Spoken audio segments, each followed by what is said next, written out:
Bwana Mama Dangote anazidi kuonesha upendo wa dhati kwa mtoto wake na ameweza kukiri na kufunguka mengi kuhusiana na maisha ambayo wamekuwa wakiyaishi bwana mkubwa Diamond Platnumz pamoja na bibi Zuchu, akisema kwamba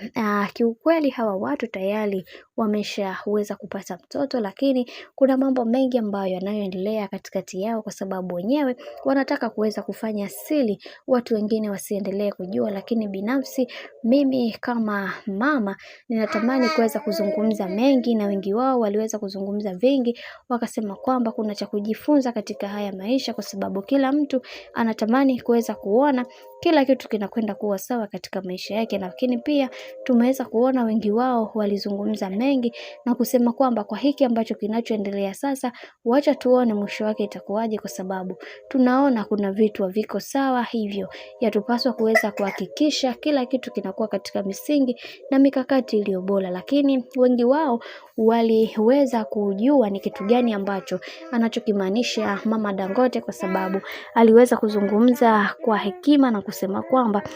Diamond Platnumz pamoja na bibi Zuchu tayari kuna mtoto, na ukweli wote umeshaweza kuwekwa bayana, na haya yote ambayo yanayoendelea sasa ni kama marudio, kwa sababu kuna vitu vingi vimekuwa vikitokea katikati yao, na wengi wao walitamani kuweza kujua ukweli zaidi kuhusiana na haya ambayo yanayoendelea, na ukweli wote umeshaweza kubainika kwamba Diamond Platnumz pamoja na Zuchu tayari wako na mtoto, na Mama Dangote ameweza kuthibitisha hili na kusema kwamba wanaendelea kuficha, sijui ni kitu gani ambacho wanachokificha, ila siku zote ukweli utabaki kuwa ukweli na kila kitu kitabaki kuwa wazi kuhusiana na hili jambo ambalo linaloendelea. Hivyo kwa upande wa Mama Dangote anabariki ndoa ya bibi Zuchu pamoja na Diamond Platnumz pamoja na mtoto wao kiujumla, na akisema kwamba kila kitu kitakwenda kuwa sawa, na wanaamini katika kila hatua ya maisha ya bwana mkubwa Diamond Platnumz,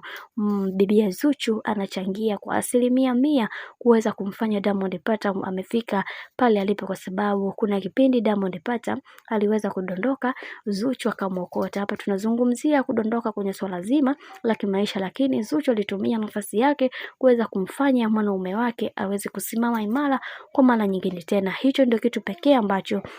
Mama Dangote amekuwa akimpendea Zuchu. Ni mtu ambaye sio mbinafsi, anatamani kuweza kuona watu wengine wakifanikiwa zaidi katika maisha, na hicho ndio pekee Mama Dangote amekuwa akikipenda kutoka kwa bibi Zuchu na kumfanya aweze kuishi maisha ya furaha na amani katika maisha yake yote. Bwana, mambo ndo kama hivyo ambavyo unavyozidi kuona mambo yanazidi kuwa mengi sana. Mimi naomba nikusii kitu kimoja, kama ndo mara yako kwanza, basi usisahau kusubscribe, kulike, kushare pamoja na kucomment, kwa ukifanya hivyo utakuwa umejiweka katika nafasi nzuri ya wewe kuweza kuenjoy na kufurahi pia.